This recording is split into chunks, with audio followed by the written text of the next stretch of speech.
boy, oh boy, oh boy. It is so good to be back in the chair, back in the podcast, doing it again. Hello, everyone, and welcome to Around the Scene, presented to you by Playing with Rockets. I am Perino, and joining me on this wonderful Wednesday evening, I have the man, the myth, the legend, and a good friend of mine, Mr. Grubbsyy. How you doing? Pretty good. How about yourself? Oh, you know, we're just chilling. It's been a long day for me. I don't know about you, but I've got this casting thing going on with Rocket League, and so for me it's sort of like nonstop on Wednesdays. It is just full tilt. Yeah, all Rocket League all day, huh? Pretty much, yeah. But guys, if you didn't know, this is episode number 37 of Around the Scene. We are here every Wednesday for you to get your fix on all things Rocket League. And if you like this, be sure to give us a follow or a sub. Twitch, YouTube, your podcast service of choice. Guys, we're on Spotify, we're on iTunes, we're on Google Play, we're on Pocket Cast. We're everywhere. Make sure to go check those out if those are your cup of tea. You can also consider supporting the show by kicking us a buck over on patreon.com/playingwithrockets. Speaking of our Patreon, I'd like to give a huge shout out to our Patreon producers for the month of January. They are Father of Five, Neo, Kyle Gullet. Thank you guys for supporting us and supporting the show. We do immensely appreciate that. Lastly, if you want to be a part of the show, the only way to do that is to join us here live on twitch.tv/playingwithrockets. You can post questions and topics there in chat. If you're listening with us today, you might have an opportunity to do so because there's not a whole lot of stuff going on, but we'll sort through it. It's sort of slowed down after last week with all the roster shuffle stuff, you know? Yeah. This is a quiet week before the play-ins. Are you excited to get into it, Grubbsyy? Oh, I am. I'm extremely excited. And so, for today's new segment, we have a grand whopping total 2 items. First then is a big one, though. I know. But hey, listen, I'm working with what I can. Yep. First one is a big one. The esports shop has been updated. Well, actually, it hasn't been updated yet. On February 4th, it will update it. However, in this update, we will have brand new items. So we are getting 4 new orgs and an updated NRG decal. Those 4 new orgs are E United, Team Reciprocity, Veloce Esports, and the Pittsburgh Knights. So, have you taken a look at the new decals there, Mr. Grubbsyy? Oh yeah, I've definitely done my my research on these decals, and let me say that United decal is fire. That thing is clean, dude. I really like all of them, the new ones, I should say. So again, we'll kind of go in order. The E United one, I'm actually going to pull up the different different things. So if you guys are watching this on video, you'll get to see, of course. If you're listening along, I apologize, but we'll have to do our best to explain. So this is I'm going to switch to display capture really quick. I want to see my OBS. There is the E United one, so it's got a very American feel, red, white, and blue, pretty much the whole way through. I actually really like this one. I think this is the best one of the group, to be honest. Oh yeah, I can agree with that. I mean, some of the other ones definitely do look good, but this one, I don't know. It just takes the cake for me for sure. I love the theme that they went with it. They weren't afraid to go loud. So many of the decals, I feel like they try to, I don't want to say like tone it down, but they make a lot of the decals very like clean looking, like think like Ghost, you know, where it's just like very simplistic and minimalistic. I love that they went the opposite direction with this. It is loud, it is proud, and it looks sick. Yeah, I mean, it's nice to have a good mix of both. I mean, sometimes you like the clean decal, and sometimes you want to be seen out on the field. Well, you will certainly be seen with this one. Yeah. So again, that is the E United decal, and I'm gonna switch back over to the next one, which is we'll stick in NA. This is Pittsburgh Knights coming up. I'm a big fan of this one. Again, more on the cleaner side with the Pittsburgh Knights here, but yeah, this one is pretty sick, I gotta say. Yeah, I'll definitely be picking this one up too because I'm a huge Knights fan. So, but it is clean. Dude, the wheels are actually super nice. If you look at the picture, if you blow it up, the wheels for this are actually really, really nice. Yeah, they do look nice. I feel like a lot of the wheels for some of the previous items have been a little bit disappointing, but those are very clean for sure. Yeah, so again, all of the Pittsburgh Knight fans out there will be able to get their hands on that. Or even if you're not necessarily a fan of the Pittsburgh Knights and you just like nice decals, you know? That's what I'm saying. A lot of these are like really they're really clean. And again, we're going to then jump back to this. We'll look at reciprocity on EU side. This one a bit more loud. It's got that orange. I don't know if I'm a huge fan of the anodized orange with this. I don't know. The orange, it's nice to have because most of the other decals, apart from a few of them, are not team colors at all in terms of like in-game teams. And I feel like if you're playing an orange, an orange team, like this decal also not to mention it does look clean, but it also like matches the theme of the game still too, which is cool.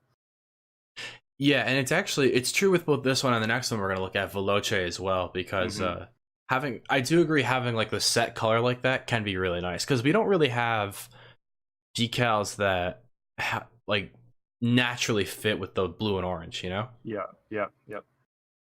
So yeah, and this one's actually really clean too. I'm not a huge fan of the anodized finish. The complexity one is like that, where it's super shiny and reflective. So I think that can be tough, but we'll have to see how they look in game. You don't really know until you see it in game. Yeah, you never know with a render. Precisely, yes. And so we're gonna go back, and this is Veloce. So same thing. They've got the blue camo finish. This one, I feel like it's pretty basic. The interesting thing they did with it was the blue camo. I don't know how I really feel about this one. I didn't even notice the camo the first time I looked at it. I guess I didn't make it big enough, but that camo I think is a really nice touch to add on to there. Like it's a very straightforward decal, but I think that camo really puts it all together. I'll tell you what, the wheels that they have there I think are actually really nice. Those bionic wheels, the little light blue trim there, those are clean actually. Those are pretty clean. And normally they're a bit loud on the inside of the wheel, but the simple 3-line design of the logo, I think it fits the wheels very nicely. Yeah, I think the only one that really rivals it are the Cloud9 wheels.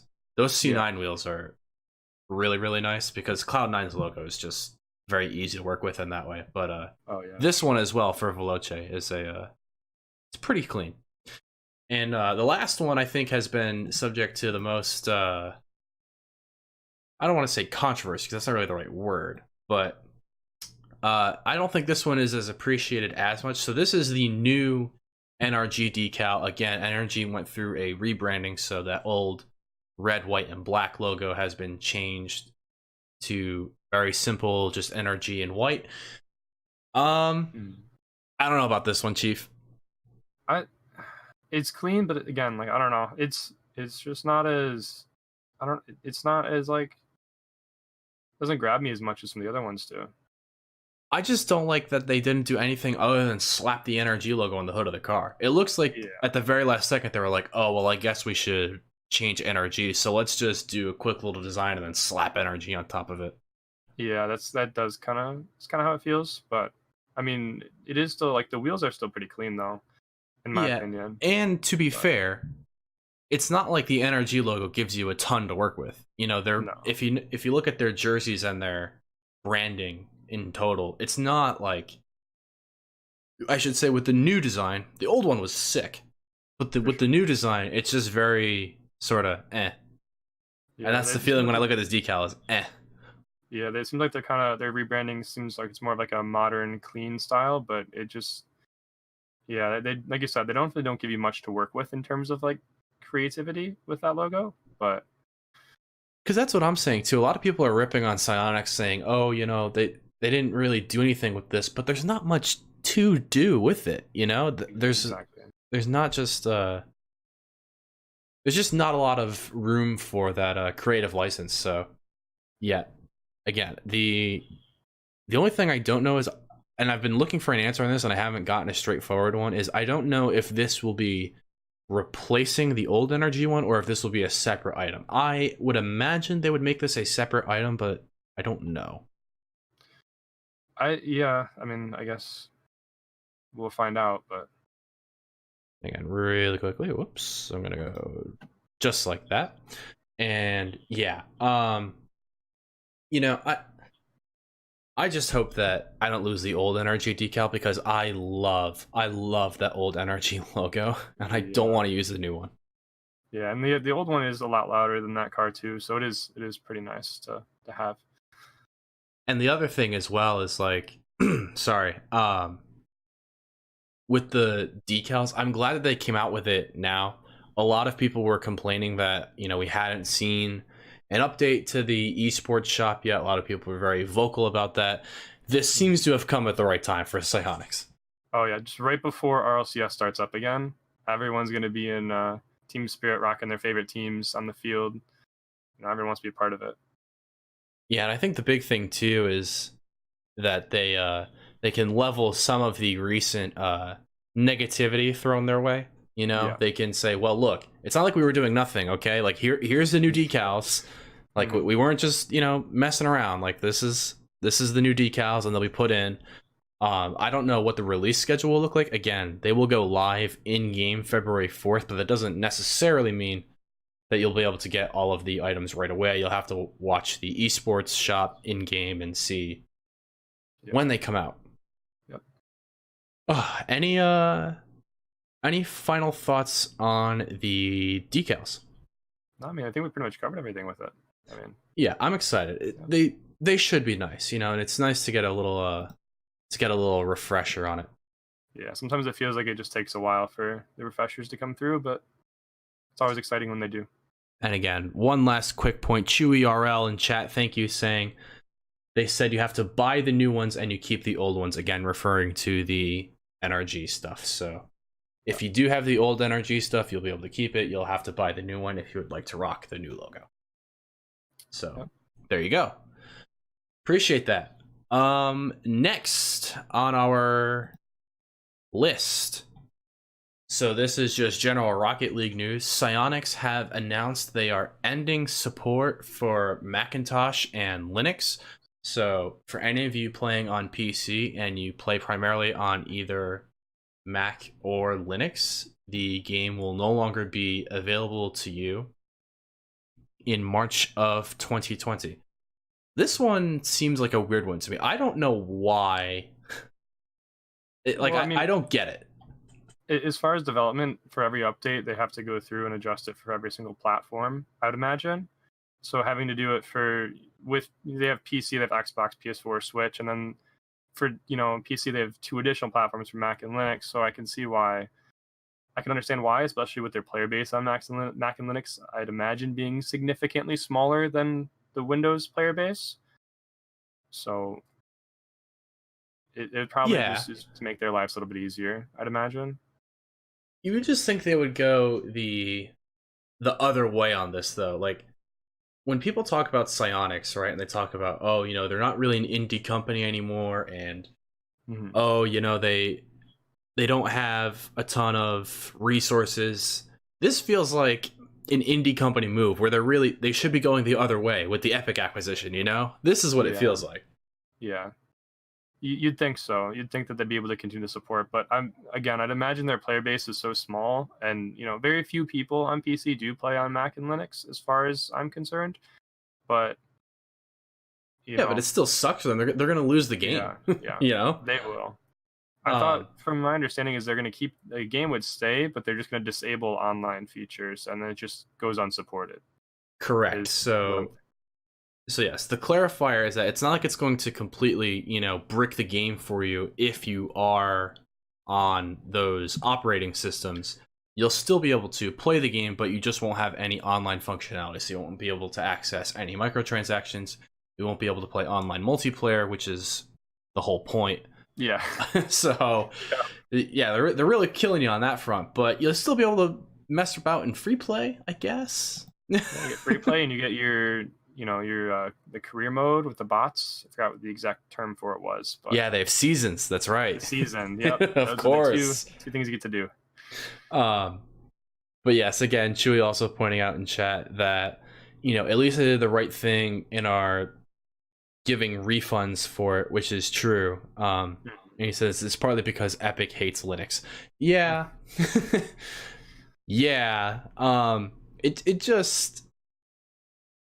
just seems, again, I don't want to say bush league. That's not really the right term, but it just feels like a small indie developer kind of move where, we can't continue to support these platforms because, their reasoning was that they wanted to add technical upgrades to the game and they weren't going to be able to do it on those platforms. That was what they said. I don't buy that for a second. Yeah, I mean, I'm not sure. I mean, again, we're not going to 100% know what's going on the inside, standing from the outside, so we can only take their word for it and kind of. That's too reasonable of an answer, Grubbsyy. Yeah. That's too apologetic for him. No, I have to be angry. I have to be upset. I mean, but in fairness, if I were, playing on Mac or I playing on Linux, like, I would be really upset. Yeah. It's just, as you've mentioned, it's such a small portion of the player base. There are, of course, people that do, but it's such a minority that most people in the end are not going to care, and that kind of sucks. Yeah, for sure. Yep. So yes, again, if you are a Mac or Linux user, you're gonna have to be a little bit creative if you want to still play the game and switch counts and all that. But any further thoughts on that? I think we covered that one pretty well. Yeah, I think people should just install Windows on their Mac computers and. Yes, and just refuse to use Apple products. There you go. Of course, exactly. Because if you're gaming, you're gonna be gaming on Windows anyway. Come on, man. Yep. And to be really frank with you, most of the player base is on console anyway, so. Yeah, that is true. But moving on, we are going to end our Rocket League news segment. Again, as I said, there were only 2 items, 2 big ones, but those are the only 2, and we will transition into the roster shuffle. And so, big news, guys. North American RLRS qualifiers. We have very, very important piece of roster news first on the list. I'm going to give this as much press as possible. This came out just before we started the show, roughly an hour beforehand. Huge announcement. John Sandman will be coaching Scuff Station Gaming in their attempt through the top 128 play-ins. I love this. I think this is amazing. Me too. This is the biggest pickup for Scuff Station Gaming, to be honest with you. And like we'll sit here and make fun of it because, again, realistically, they're not making it. But and I'll say this, I actually think that it is a huge promotional deal to have big name content creators like this promoting the event essentially for free. I think it's huge for the bubble scene to have them doing it. I think it's huge for the RLRS to have them promoting the shit out of it. Like, let's be real, guys. Like, the audience with, again, just John Sandman and Sunless Khan alone is massive. They're getting so much exposure. Yeah, they are. And like this, it's huge not only for the content creators, but overall, like I personally watched the videos of that were posted regarding the qualifiers, and I just thought it was incredible. It's really enjoyable to watch, but putting content creators, they signed with an org, jokingly, but it's pretty great to sit back and watch and enjoy, even if it's just for fun. Like, that's the best part about it. That's what the game's all about. Yeah, and again, I like one of like my favorite John Sandman videos of all time is when F2, we're going way back now. Yeah. F2. When F2 back in like season 3 or season 4, they made like this huge run through the actual RLCS qualifiers. This was back before you retained your spot in RLCS. You had to requalify every season. So we're talking like very early on. but they made like this huge run, and they had like this 2 hour long YouTube video cut of it. Like it was so much Yeah. fun, and there were so many people watching live and shit. Like those, it just brings like that sort of what's what I'm looking for, that my words are escaping me today. It's been a very long day. It brings like that nostalgia back, of having these guys go for it and pushing the boundaries and trying to actually make it. Like, it's so cool. It is really cool.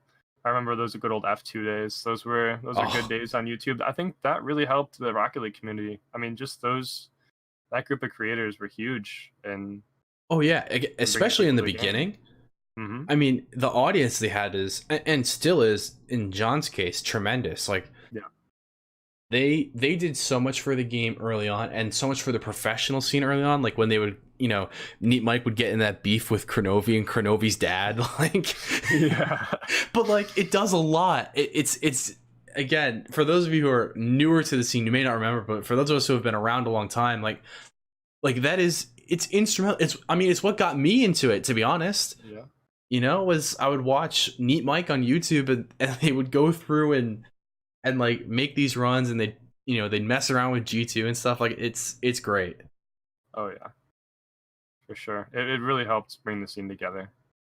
And I'm just glad that there is there's a new wave of content creators who are coming in and sort of picking up the torch for the competitive side, because it can be hard to make content on Rocket League esports in particular. Believe me, I would know about it. Yeah. but yeah. But I'm glad that there are people with huge audiences. Again, we're talking, Musty Cow has like 400,000 subscribers. Sunless Khan, I think, just passed 500,000 on YouTube. John Sim and 1 million on YouTube. Leftmere is like another 300 or 400,000 something on YouTube. Like,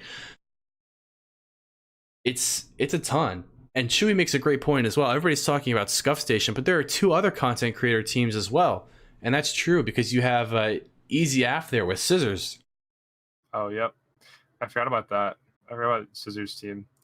And I believe he's playing with Noxus and who else was it? Oh, Forky, right? Noxus and Forky. Yes, Noxus, yep. Forky, and Scissors. Again, we're just talking about Scuff Station because they came out with that piece of news today. But yeah, it's I love that it's getting this level of attention. I'm hoping that that someone on those teams will live stream those games so we can watch like together, because I think that's one of the greatest parts about playing. It's just being able to watch and see, follow the bracket and go through it. Yeah, it is pretty great. I mean, I don't know if they would stream it because I know that they've been making YouTube videos about it, but I guess we'll have to wait and see. Yeah.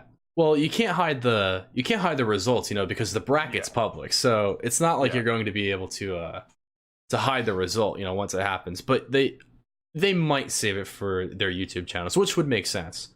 Yeah. And again, Chewy pointing out as well, on the European side of it, you have Sir Classy, Linkaroo, and Mertzy. That's right. Yeah. Those boys getting in on the EU side of it as well. Again,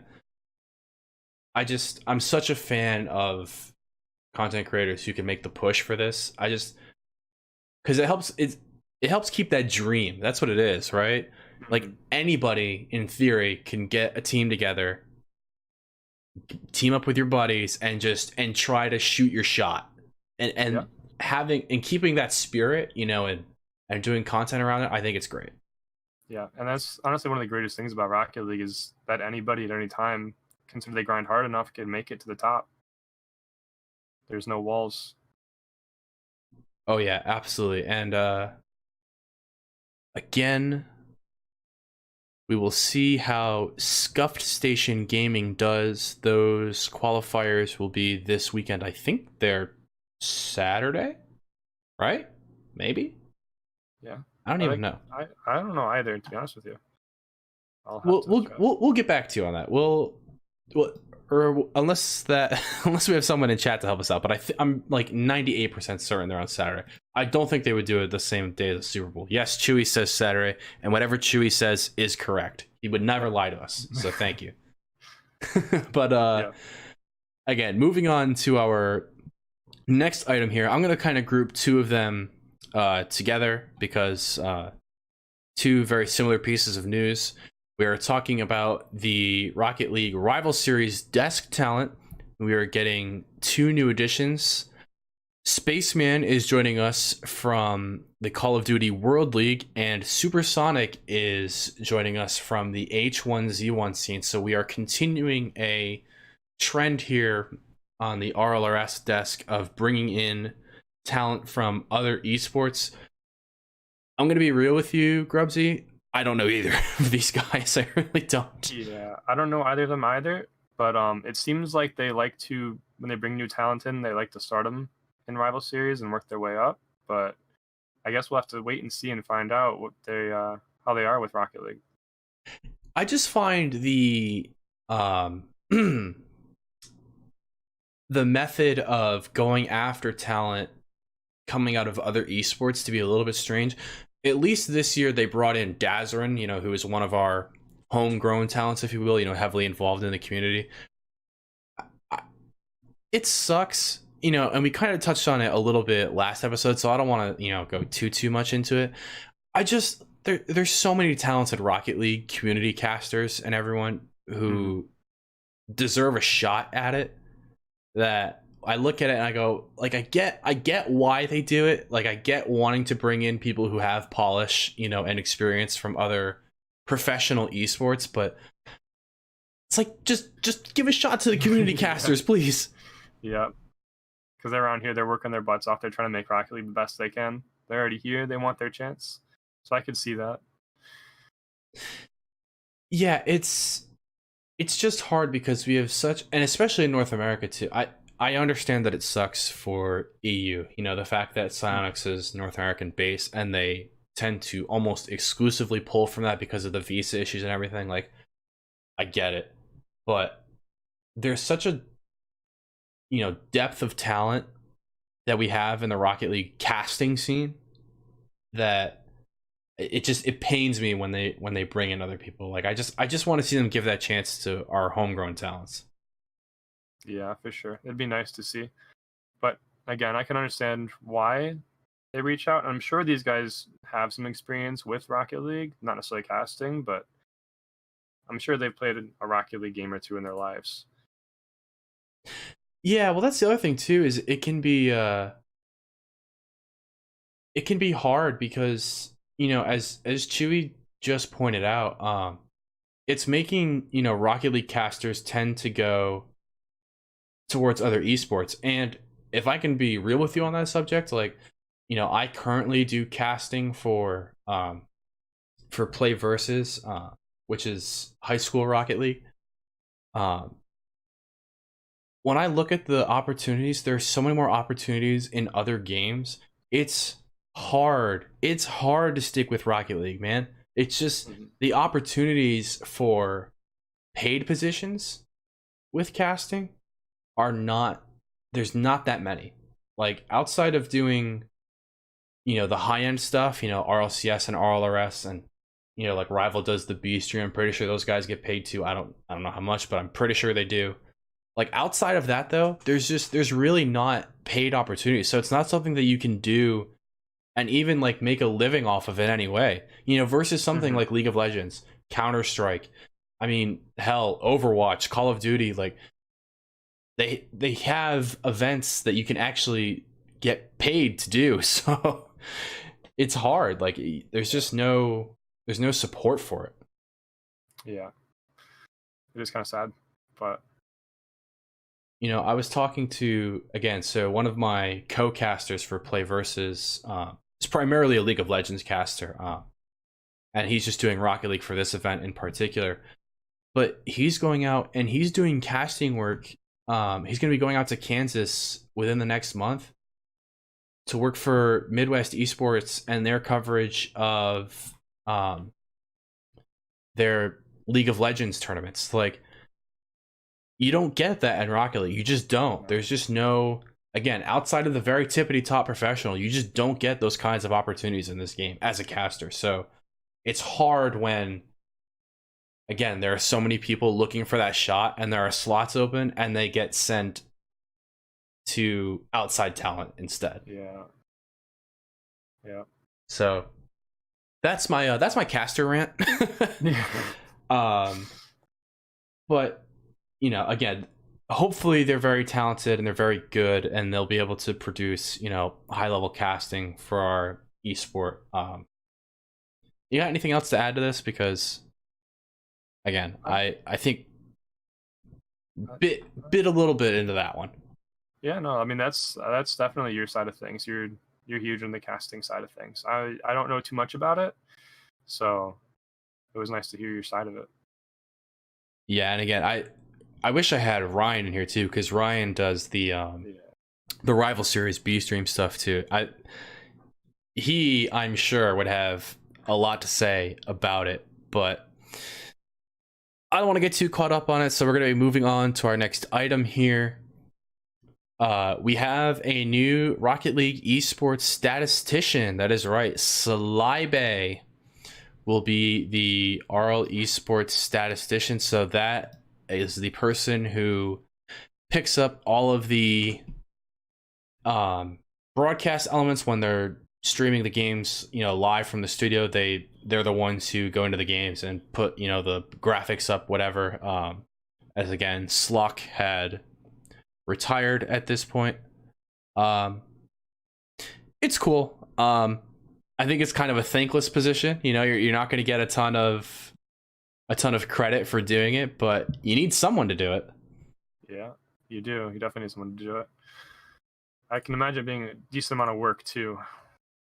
I was thinking that it would be difficult live. When you're sitting there live in the broadcast, trying to pick out the important points of the match, and feeding them up, and making sure that the desk talent have interesting things to talk about. That can be very, very challenging. Yeah, I can imagine it being a little stressful trying to come through and get every single little detail from the matches as best you can, and trying to make sense of it. Because even just personally speaking, like when we're doing the broadcast work for Play Versus, Rocket League is so fast with its action. It's actually very difficult to get mid-game statistics into the hands of casters to make it useful. Unless outside of the very basics, this person just scored their third goal of the game, it's a hat trick. Outside of the basics like that, you really don't have that much support through the in-game client to see it. You can look at the scoreboard, but anybody can look at the scoreboard stats and tell you. So I'm hoping that he can do a good job and make sure we're getting fed the right information and in a timely manner. Yep. I can imagine them picking him if he wouldn't be able to do that. Right. So, you would hope. So hopefully. That's the ideal position, right? Is that they get someone who's capable of doing it. Yeah. All right. One last piece in the roster shuffle, ladies and gentlemen. We have an org announcement. Afterthought, the RLCS team in North America, they have officially announced that they are joining the Susquehanna Sonics. This is a move that they've been hinting at for a long time. They just came out with the announcement recently. I still don't know who the Susquehanna Sonics are. I have no idea as well. I'm just as lost as you are there. Their intro video is really dope. I must say that I like the intro video that they put out there. But yeah, I truly don't know. Apparently they have teams competing in Rainbow Six Siege, PUBG, and Apex Legends, now with Rocket League as well. So more tier 2 stuff for them, which makes sense. You're not going to get a ton of tier 1 orgs at this point getting to bite, because it's not often now that you get really high level teams becoming free agents. Yeah, that's the thing, is they haven't really proved themselves yet. So, once a team is in RLCS and once they are able to prove themselves, you'll see them get picked up a lot more by higher orgs, but now it seems more like teams getting picked up almost pretty much right away, which is a good thing. Well, because the opportunity is there, right? Yeah. You know, if you can survive, if you can survive the relegation drop, it's a solid investment, I think, simply because of the decals now.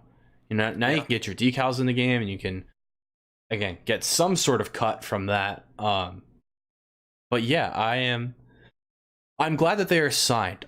It's better to have an org that can pay than no org at all. Yeah, it'll make things a lot easier with travel and with tournaments and other things. Having an org behind you, it makes it a lot more convenient and a lot easier on the players for sure. Oh, 100%. And again, I'm just looking at their branding and stuff. If they do, provided they survive RLCS this season and they get the opportunity to join the esports shop and get those decals, there's a lot they can do. So their colors are black and this lightish bluer color. Think like the Carolina Panthers almost. It's more of a cyan. I don't know. I'm trying to help my audio people out, but but yeah, you can check them out. It is at Sonics Esports. That is SONIQS Esports. And yeah, the other big thing with that too is that the boys there will be playing together in an actual house. So they're going to be living together and working together and competing from the same house this season. So that's cool. That's nice. Yeah, that is nice. So that leaves one last team in RLCS right now in NA that's orgless. Maybe. And that was, I believe, Flight, because they were orgless. Yes, of course. Right? Yes, because I was like, who doesn't have an org? And then I just remembered, oh, that's right, because RPG lost the team. Feels bad, man. Should be pointing out in chat as well that G2 is also getting a team house. Yes, that was announced today as well. Well, they didn't really announce it, but it sort of came out today that all of the G2 boys, they will be living and playing together at a house in Long Island, New York. So they'll be playing on those glorious East servers. So yeah.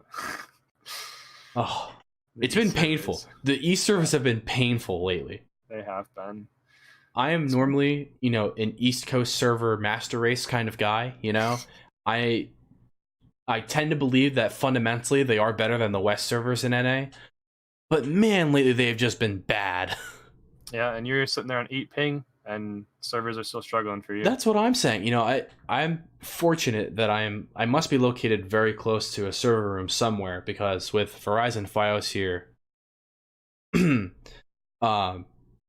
I get really good ping in most online multiplayer games, to be fair. But Rocket League in particular, I get usually between 8 and 16 ping, and it's bad when it's even bad for me still on that level of ping.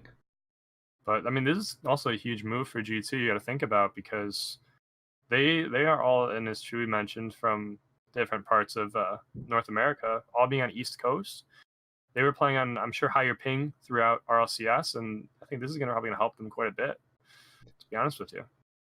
Yeah, again, Chicago coming out from Los Angeles. Yeah. So yeah, don't think about that too hard. Rizzo was in Texas, and I believe JNEPS was in Nova Scotia, Canada. So they were really spread out, to be fair. So it makes a ton of sense to move them together to compete together. Just having that similar connection, and having, again, the advantage of good East servers will be big. And I'm sure G2 also probably saw a huge improvement, because I know when they were playing in the relegation and promotion tournament, they were boot camped and they were playing together on LAN at the same spot. So I wonder if G2 kind of saw their play increase from that point, and we're like, well, maybe we could start working on getting a house. Just speculation, some ideas maybe. It's certainly possible. I think I wonder if, because the G2 organization themselves are huge. But they're actually primarily EU. So I wonder if G2 will try to set up a North American facility. It wouldn't really make sense, given that they are, again, primarily EU. But yeah, it's always an interesting spot when you have people living and working in the same space together. You know, you see this often with like streamer houses or with team houses. It can be stressful to be in the same vicinity Yeah. as your teammates all the time. You know, having, you know, working from home essentially every day. Yeah. Like it's a lot. Yeah, normally you see people who work together and have an office space. They don't have an office space, and they usually have their own living spaces to make it a little bit easier. Because I can imagine, working, living, and being with them all day can eventually put a toll on them. Yeah, it can, you know, because there are natural issues that come up with living together that you wouldn't otherwise have, you know, with a competitive Hmm. team. Yeah, Again, I know it's a popular thing to do in other esports. I know League of Legends is huge with it, but yeah, it's a lot. You know, and with, you know, the development of these team houses coming up for Rocket League, I'm just, you know, it's a start, right? They're hmm, not going to get huge facilities like 100 Thieves just came out with a video recently of their new esports facility in LA, yeah, which yeah. is disgusting, by the way. If you have a moment, this is just a personal recommendation. If you love like just like esports and like the facilities and like Hmm. in general, go check out the 100 Thieves YouTube channel and go check out their video of their new facility that they opened up. It is awesome. It is incredible. It is clean. It is incredible, and I could just sit there and stare at pictures of it all day. To be honest with you. Yeah, they over at 100 Thieves killed it, but that's like the level that League of Legends is at, you know, where they can afford to put Hmm. that much money into a facility like that because the investment is there. It's Yeah, going to take a bit for Rocket League to get to that point, but this is the start, you know, where you have teams in houses like this. Because that's, I mean, to be honest, that's how a lot of the tier one organizations now how they started. You know, they just did it out of their own homes, you know, or they found yeah, spots together. yeah, yeah. And I think, I mean, I know you guys touched on this last podcast. I don't want to bring it up too much, but I think once tournaments start growing and prize pools start growing, I think Rocket League is going to turn into a huge esport one day. But One day. and that's really we're gonna have to wait and see. But Yeah, it has well, all the right pieces for it. exactly. And again, it's a broad topic, but there's a lot that can be done and there's a lot that is available to do. I'm excited to see the push that they will get from the Olympic event that'll be hosted this summer. I think that is tremendous exposure for the game. But we'll have to Mhm. see if they can ride that wave, you know? Yeah, yeah. And I saw a lot of people on Twitter were complaining because they haven't really said anything since the original announcement for the Olympic event. So there's been no word on qualifiers or anything yet, as far as I'm concerned. No, it doesn't seem that way. So again, we'll just have to wait and see. I know, again, based on the scheduling that Silence has done, that they're trying to really push this RLCS season through, so that way, I guess teams have time to prepare for the Olympic event. Yeah, But yeah, it's going to be a very quick turnaround. It'll be interesting to see what they do with that. I mean, looking forward to it. But again, as you said, there's just really nothing else mhm. out there other than the fact that we know that it exists and that it's going to happen. So Yeah, yeah. all you can do is wait. But yeah, we kind of got a little bit off topic there. So that again, that kind of concludes our roster shuffle. Because again, we covered about as much as we could there. So there's one piece of news actually that I wanted to bring up because we have roughly 15 minutes or so left on the show here. And so this again, sort of getting into our freewheeling segment. And I want to touch on this first, and if we have time, you know, we might be able to pull questions from our audience here. So Aleutian and Kai 99 Jr. are teaming up to play CRL for the University of Ottawa. So this is a interesting piece of news because, of course, what happened is that they crushed it and they did make it into CRL. Now, I know not everyone is a huge fan of CRL, so I get it. I'm sorry, but we're gonna talk about a CRL thing. Um, it begs an interesting question though. Should RLCS pros be allowed to compete in the collegiate scene? And I have an opinion on this, but I want to hear yours first. So give me your take Sure. on should RLCS pros be eligible to play also in CRL? Because again, most of these pros are at an age where either they're in college now or they're going to be in college very soon. Yeah. So I'm gonna my opinion on this is I think pros definitely should be able to play, but there's a lot of other questions to be raised around that. There's a lot of other points of views that you can pull for that. I think it really helps expand not only the CRL scene but the Rocket League scene in general, because the United States and college sports have always been huge, and having a college scene and increasing the level of play in a college esport, I think will eventually bring more viewership and more people to the game.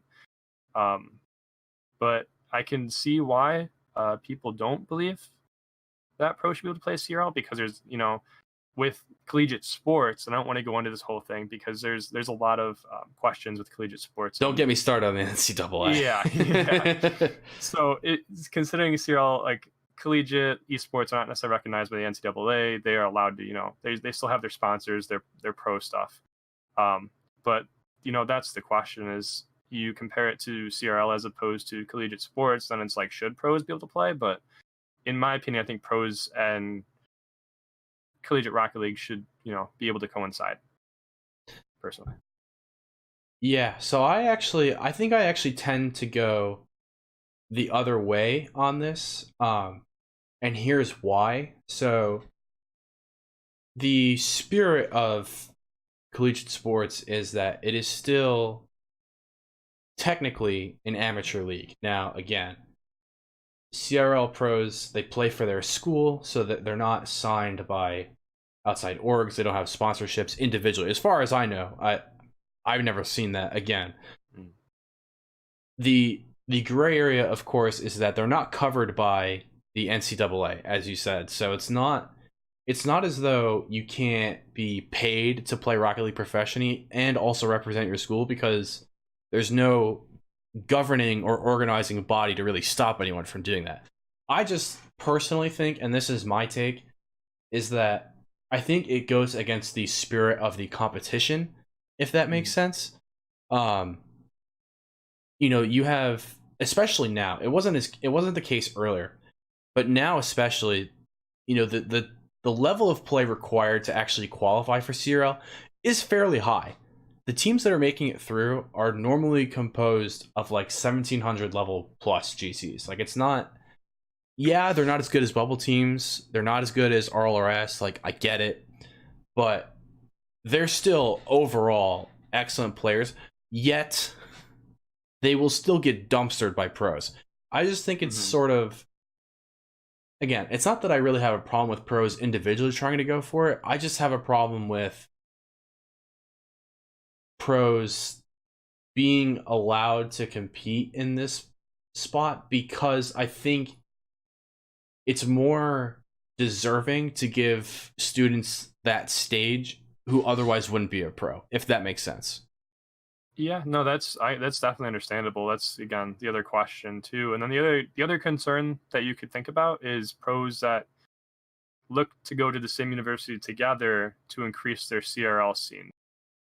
And there's a lot of Right. other things that we don't know that could be happening, that could happen. But I know when CRL originally launched, that pro players were almost, I wouldn't say encouraged, but they definitely were notified that that they were allowed to be a part of CRL as well. I know that was probably a big push to try to get the scene to jump. I mean, I feel like now they don't necessarily need that kind of push, because CRL is still pretty huge.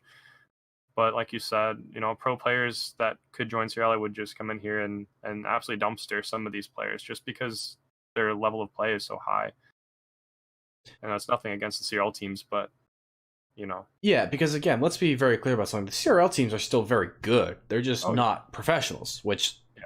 is kind of how it should be, because they're playing for a school. They're not playing, as contracted free agents to group together to play professionally. So again, in that regards, I would say it just kind of sucks, because you feel like someone lost a spot, that would have wanted to be in CRL this season. Mhm. And the other piece of it too, and I'm not gonna mention a name, but the idea, or the premise that um, a pro player would help their school qualify for CRL, but then not actually participate in league play and only, sort of boost them essentially through the qualifiers, to me is really shitty. Again, I'm not going to go into who that might happen with, but I can't really get behind the idea of just saying, yeah, I'll help you guys qualify into the thing, but then once you're in, like, I got to do the RLCS thing, like, sucks to suck.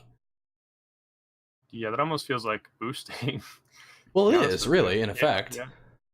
But I don't know. I had another question for you.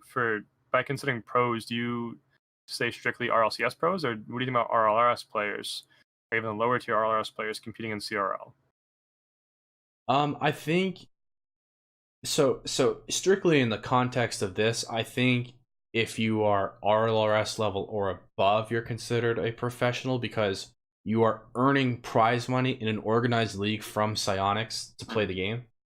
Whether or not you're part of an org is a whole other thing, but to that extent, you are officially being paid by Psyonix to compete in their league. So that makes you a professional. So I'm saying RLRS and above. Okay, so you're going more towards like the aligning with the NCAA style of things with that? Which kills me, but yes. Yeah. Because it's about the spirit of it, Yeah. Forget the NCAA. I don't want them anywhere near esports. God forbid. Yeah, no, that'd be disastrous. But I think it is protecting the spirit of the competition. That's, to me, what it is. Like the fact that you can just... Okay, so again, the University of Ottawa, I think it was, right? Yep, that's what you said. University of Ottawa with Illusion and Kind of 9. Okay, you think Ottawa would have qualified for CRL without him? I can't really speak to that. I don't know who's on the roster. I'm not gonna. It's kind of a rhetorical question though. You know what I mean? Like, yeah, it just it feels cheap, and I know that there are certain people within that scene who feel very shortchanged by that, but I don't know. I mean, it sucks, and I get it, but at the end of the day, there's not really much anyone can do about it. At this point, they're already qualified in, and whether or not they play. I mean, even so, Ajax, for example, is on LSU's roster, but he may not even play. The difference, of course, being that LSU, in their own right, is good enough to qualify. It's just Ajax would put them completely over the top. For sure. You know who off the top of your head is on LSU's roster again? Because I don't know off the top of my head for this season. I've just I would look it up, but I'd have to go into the Discord, and I've got you on my display capture over here, and I'm not trying to. But I've known LSU has always been a pretty highly leveled team in CRL, so. Yeah, again, traditionally they've always had fairly strong rosters. I know T-Bates, Low Tech, and who was the other one? I don't remember. But yeah, they've traditionally done very well in the CRL space. But I think that just about covers it. If you don't mind, I want to end a little bit early because I know we both have something to get to. For sure. Fairly shortly. Mm-hmm. So again, we are going to I think we're going to wrap up the show here. Pretty good show, I would say. We managed to cover a lot, frankly. Oh yeah. And Mr. Grubbsyy. Yeah. What's up? Thank you for joining us. Do you have any specific places where people can find you if they want to hear more from you? The best place to find me is probably just on Twitter, at Grubbsyy_RL. So that's where you'd find me more than likely. But other than that, I'm pretty much just playing the game.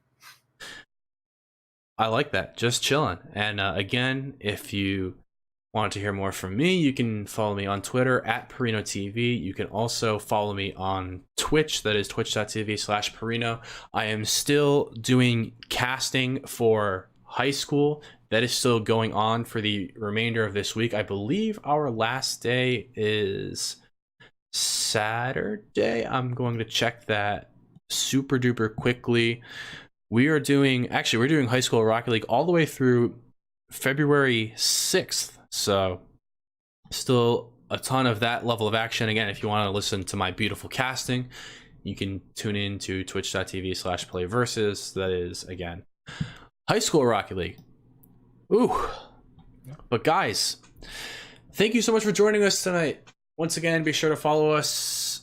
That us being Playing with Rockets here on Twitch. That is twitch.tv/playingwithrockets. We will also be uploading this episode later onto YouTube and to all of our various podcast services. So make sure you keep in tune with us there. Guys, this has been Around the Scene, presented by Playing with Rockets. I'm Perino. That's Grubbsyy. It has been our pleasure to have you with us.